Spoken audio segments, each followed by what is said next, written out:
नमस्कार. मालिकेच्या आजच्या भागामध्ये आपल्याला पाहायला मिळणार आहे की इकडे ऊर्जा भयानक चिडलेली असते. कोणतरी आले आणि आपल्या बाबांच्या स्कूटर जवळ आहे हे तिला दिसतं, म्हणून हातामध्ये दांडकं घेऊन ती मारायला गेलेली असते. तेवढ्यात शौर्य तिकडून ओरडतो, अगं मी शौर्य आहे. तेव्हा ऊर्जा म्हणते, अरे कळते का तुला, काय करतोयस तू हे सगळं? तेव्हा तो म्हणतो की काय झालं? तेव्हा ती सांगू लागते, इथं काय करतोयस तू? तेव्हा तो सांगतो की अगं मला जाणून घ्यायचं होतं ना इथे काय आहे ते. आणि मग मी मगाशी जाताना पाहिलेलं होतं तुला सोडायला आलतो तेव्हा. ती छोटी छोटी मुलं इथे खेळत होती, पण तू मात्र त्यांना इथे खेळू दिलं नाही आणि अलगद या ह्याच्यावरून हात फिरवला आणि अगदी निरागसपणे त्या सगळ्या गोष्टींकडे तू पाहत होतीस. त्याच्यामुळं मला कळलं नाहीये, म्हणून मी ठरवलं की इथे येऊन बघायचं की काय झालेलं आहे. हा विचार डोक्यात घेऊन मी इथं आलेलो होतो. तेव्हा ऊर्जा म्हणते, काय रे शौर्य तू, पण तुला काय गरज आहे एवढी? तेव्हा तो म्हणतो की तू माझी मैत्रीण आहेस ना, म्हणून आलेलो होतो. मला जाणून घ्यायचं होतं की काय होतंय आणि या सगळ्या जाणून गोष्टी घ्यायच्या होत्या, म्हणून बघायचं होतं मला इथे काय आहे. ऊर्जा म्हणते, माझ्या बाबांच्या आठवणी आहेत या सगळ्यांसोबत, माझ्या बाबांच्या बाबतीतली गोष्ट आहे. हे ऐकल्यानंतर मात्र इकडे ऊर्जालाही खरं तर बाबांची आठवण येत असते. मग ती त्याच्यावरचं जे बेडशीट आहे ते बाजूला करते आणि सांगू लागते की हे बघ, ही माझ्या बाबांची स्कूटर आहे. तर शौर्य म्हणतो, एवढी खटारा स्कूटर आहे आणि याच्यासाठी तू त्या मुलांना ओरडत होती? तेव्हा मात्र ऊर्जा सांगू लागते की खटारा नाहीये, ही माझ्या बाबांची स्कूटर आहे आणि माझ्यासाठी खूप महत्त्वाची आहे. या स्कूटरसोबत माझ्या खूप आठवणी जोडलेल्या आहेत. ऊर्जा जेव्हा हे सांगत असते तेव्हा शौर्य ऐकत असतो.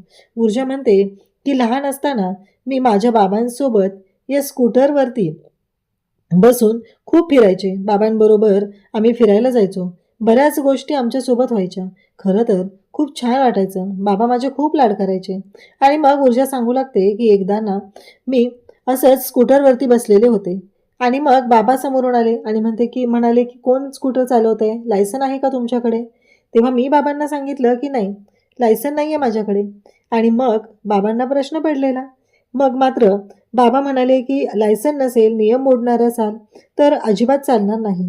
पण मी बाबांना म्हणाले होते की बाबा, तुम्हाला माहिती आहे का, माझे बाबा वकील आहेत. तेव्हा बाबांचं असं म्हणणं होतं, वकील जरी असले आणि कोणीही असलं तरी वकिलाच्या मुलीनेही कायदा मोडायचा नाही, असं सांगितलं जायचं. हे सगळं जे बोलणं असतं ते सुरू झालेलं असतं आणि त्याच वेळेस इकडे जेव्हा या सगळ्या गोष्टी घडत असतात तेव्हा मात्र ती बाबांच्या सगळ्या आठवणी सांगू लागते. बाबांच्या आठवणी ती सांगत असते तेव्हा तिचे डोळे पाण्याने भरलेले असतात. तिला मात्र खरं तर वाईट वाटत असतं की माझे बाबा मला सोडून गेलेले. खूप लहान होते मी, या स्कूटरवरती बाबांची वाट बघत बसलेले होते आणि त्यावेळेस बाबांनी आत्महत्या केली. बाबांची डेड बॉडी आणलेली होती. मला काहीच कळत नव्हतं. फक्त एक शांत अंधार पसरलेला होता. हे सगळं जेव्हा सांगत असते ऊर्जा तेव्हा मात्र शौर्याच्या सुद्धा डोळ्यात पाणी आलेलं होतं. ती सांगत असते की ज्या दिवशी बाबांची डेड बॉडी आली त्या दिवशी सुद्धा अशा पद्धतीने गोष्टी घडलेल्या आहेत. तेव्हा मात्र इकडे शौर्य म्हणत असतो की माफ कर मला, खरंच म्हणजे मला माहीत नव्हतं की तुला एवढा त्रास होईल या सगळ्या गोष्टींचा आणि मी मात्र तुला त्रास देत राहतोय, असं तो सांगू लागतो. तेव्हा ती म्हणते, नाही रे, एवढं काय त्याच्यामध्ये, आणि तुलाही बरं वाटलं ना, मीही तुला माझ्या गोष्टी सांगितल्या ना, असं ती सांगते. तेव्हा मात्र ती म्हणते की आता माझं एकच स्वप्न आहे, मला बाबांसारखं वकील बनायचं आहे आणि तेही अजिबात कोणाला कसलाही त्रास न देता. म्हणजेच तिचं जे स्वप्न आहे ते म्हणजे खऱ्यासाठी, सत्यासाठी लढायचं आहे. हे स्वप्न तिने शौर्याला सांगितलेलं असतं. शौर्य ऊर्जाचा हात हातात घेतो आणि तिला सांगतो की तू नक्की तुझ्या बाबांसारखी मोठी वकील होशील, काळजी नको करू, असंही शौर्य सांगू लागतो. इकडे आपल्याला पाहायला मिळतं भजनने इन्स्पेक्टर मानेला बोलवलेलं असतं. इन्स्पेक्टर मानी सिव्हिल ड्रेसमध्ये येतात तेव्हा भजन म्हणतो की हे बघा, काय मग आज सिव्हिल ड्रेसमध्ये? तेव्हा इन्स्पेक्टर माने म्हणतात की कसं आहे माहिती आहे का, काही कामं अशीच करावी लागतात, त्यासाठी वर्दी नाही घ्यायची, असं ते सांगू लागतात. मग पैशाचं पाकिट भजन त्यांना देत असतो आणि म्हणत असतो की एक काम करायचं आहे, हुळबुट्टे साहेब आहेत ना, विक्रांतच्या केसच्या बाबतीत कोणती मूळ आहे त्यांची हे मला सांगायचं. तेव्हा तो म्हणतो, अहो काय बोलता तुम्ही, हे तर आगीशी खेळण्यासारखं आहे, ती काही शहाणा माणूस नाही आहे, माझी नोकरी पण घालवू शकतो. तेव्हा भजन मात्र म्हणत असतो की हे बघा, कसं आहे माहिती आहे का, काहीही झालं तरीही आमचे हर्षवर्धन साहेब आहेत ते एवढे सहजासहजी कोणालाही असे चूज करत नाहीत. तुम्हाला फक्त काय करायचं आहे, त्या बाबतीत त्यांची पुढची मूव काय आहे, आता जे काय झालेलं होतं ते तर आपल्याला माहितीच आहे, आता पुढे काय करणार आहे, त्यांच्या डोक्यात काय आहे, या सगळ्या गोष्टींची मला कल्पना द्यायची. हे ऐकल्यानंतर आता भजन तयार होतो. भजनने या गोष्टीची कल्पना आहे की काय माने तयार होतात. मानेला माहिती आहे की या गोष्टींमुळं काय होणार आहे आणि तरीही माने या सगळ्यासाठी तयार झालेले असतात. आता मात्र प्रश्न उभा राहतो. इकडे ऊर्जा आलेली असते आतमध्ये. आई म्हणते की तू अजून खाल्लेलं नाहीयेस. काय चाललंय हे सगळं तुझं? आणि किती वेळ लागतोय तुला हे सगळं करायला? काय करतेस हे? अजून काम नाही का झालं? ऊर्जा म्हणते आई नको गं, शांत राहा बरं जरा वेळ. तुला माहिती आहे ना मला काय करायचं आहे ते. मग तू जर अशी बोलत राहिलीस तर 50 ॲफिडेव्हिट कसे पूर्ण होतील? तेव्हा आई तिला म्हणत असते की अगं पण मला एक कळत नाहीये की हे ॲफिडेव्हिट दिली कोणी तुला एवढं काम? ते पण 12,500 रुपयांचं एवढं मोठं काम.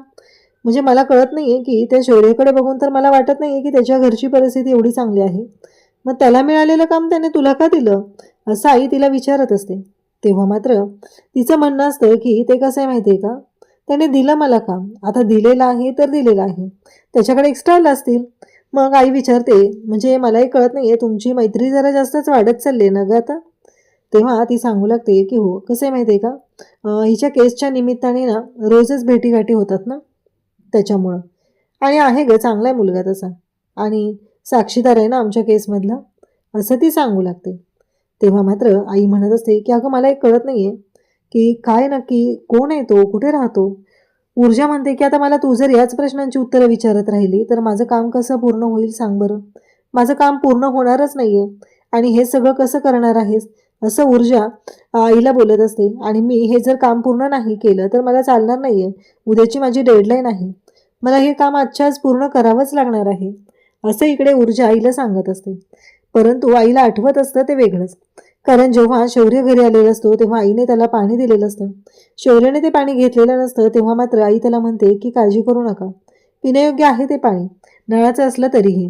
कारण शौर्य तसं पाणी कधी पिलेलंच नाहीये. त्याच्या घरचा त्याचा रुबाब वेगळाच आहे. ही गोष्ट ही तेवढीच मोठी आहे. फक्त त्याने ती गोष्ट अजूनपर्यंत कोणाच्या समोर आणलेली नाही. इकडे शौर्याला ऑफिसमधून त्याच्या कलिग्ज आहेत त्या फोन करतात आणि म्हणत असतात की काय झालं? शौर्य काल दिलेलं ॲफिडेव्हिटचं काम होतंय ना? तेव्हा शौर्य म्हणतो हो होतंय, काळजी नको करूस तू. अगदी व्यवस्थित होणार आहे. आणि मी ते काम घेऊन येतो, मी त्या माणसाला फोन करतोय, असं शौर्य सांगू लागतो. इकडे आपल्याला पाहायला मिळतं ते म्हणजे आता अर्पिता तिच्या आईला घेऊन आलेली असते. तेव्हा मात्र उभ्या असलेल्या दिव्याला वेगळाच संशय येतो. दिव्याच्या डोक्यात वेगळंच सुरू असतं. दिव्या म्हणत असते की नाही नक्कीच काहीतरी यांचं वेगळंच गुळपीट आहे. आज दोघी जणी आलेल्या आहेत म्हणजे. कारण दिव्याला माहिती आहे की तिच्या सासूबाई अर्पिताबरोबर तिच्याबरोबर अशा पद्धतीने वागत आहेत. ही गोष्ट तिच्या चांगलीच लक्षात आहे आणि म्हणूनच ती विचार करत असते. ती म्हणते सुवर्णाताई, विजया विचारते काय झालं सुवर्णाताई, कसं काय येणं केलं? तेव्हा ती सांगू लागते की अर्पिताच्या बाबांचा निरोप घेऊन आली. येत्या 8-10 दिवसामध्ये अर्पिता आणि शौर्याचा साखरपुडा करून टाकायचं असं बाबांचं म्हणणं आहे आणि मग त्यासाठीच मी आलेली आहे. हे ऐकल्यानंतर अर्पिताही तिथं असते. तेव्हा विजया म्हणते की तुम्ही तर अगदी माझ्या मनातलं बोललात, काहीच हरकत नाहीये असं ती सांगते.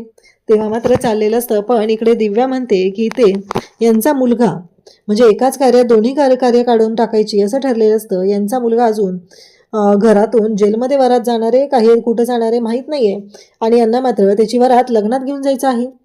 तर दिव्या आता चहा घेऊन मुद्दामच समोर येते. हे सगळं तिच्या डोक्यात सुरू असतं. दिव्या चहा घेऊन आल्यानंतर विजया तिच्याकडे पाहत असते. हे सगळेजण तिच्याकडे पाहतात. तिच्या अंगावर दागिने नाही आहेत, गळ्यात फक्त एक काळ्या मण्यांची पोत आहे. हे सगळं जेव्हा पाहतात तेव्हा मात्र या दोघींनाही धक्का बसतो की हे सगळं काय आहे. आणि मग ह्या दोघीही तिच्याकडे पाहत राहतात. तेव्हा मात्र दिव्या म्हणत असते की नाही आणि विजया सांगते की काय झालं, तिला ॲलर्जी झाली आहे ना, त्याच्यामुळं तिचा चेहरा असा पडलेला दिसतोय असं विजया सांगू लागते. हो ना, म्हणून तर तिने दागिनेही घातलेले नाही आहेत. इकडे आई ऊर्जेच्या मागे लागते.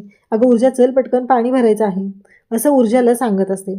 आणि ऊर्जा मात्र घाईघाईत काम करत असते. ती म्हणत असते की आई राहू दे ना, नंतर बघता येईल ना, मला प्रिंटआउट्स काढायला जायचं आहे, एवढं सगळं काम आहे, तुला माहिती आहे ना काय करायचं ते.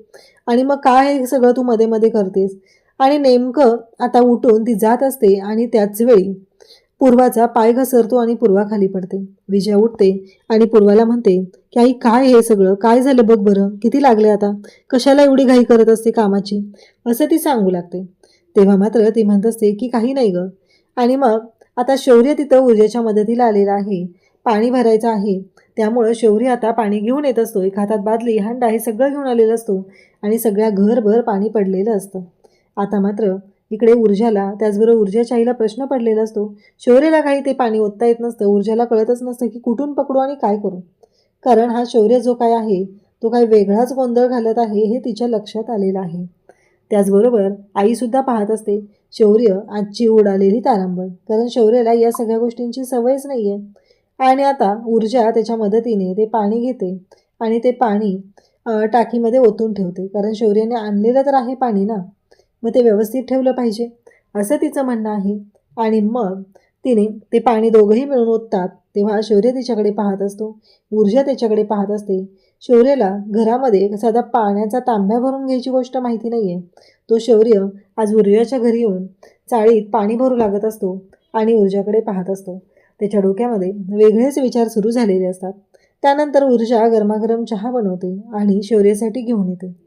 आणि शौर्याला जेव्हा चहाचा कप देते तेव्हा शौर्याच्या हाताला चटका लागतो, कारण तो स्टीलचा असतो. आणि मग स्वतः ऊर्जा ओढणीमध्ये तो चहाचा कप पकडते आणि शौर्याला चहा पाजू लागते. दोघंही एकमेकांकडे पाहत असतात. खरं तर या सगळ्या गोष्टींमध्ये शौर्याला मात्र खूप छान वाटत असतं. तो मात्र खूपच सुखावलेला असतो.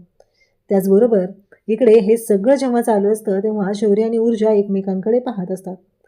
त्यानंतर ऊर्जाच्या लक्षात येतं की जे स्टॅम्प पेपर तिने ॲफिडेव्हिटसाठी आणलेले होते त्या स्टॅम्प पेपरवर तिने भाजीचं डबा जो आहे तो ठेवलेला आहे आणि ते सगळे स्टॅम्प पेपर खराब झालेत. आता शौर्य तिला प्रिंटआउट काढण्यासाठी दुसरे स्टॅम्प पेपर कशा पद्धतीने मिळवून देईल, नक्की काय होईल हे आपण पुढे पाहणार आहोत. अशाच अपडेटसाठी चॅनलशी कनेक्ट राहा. थँक्यू.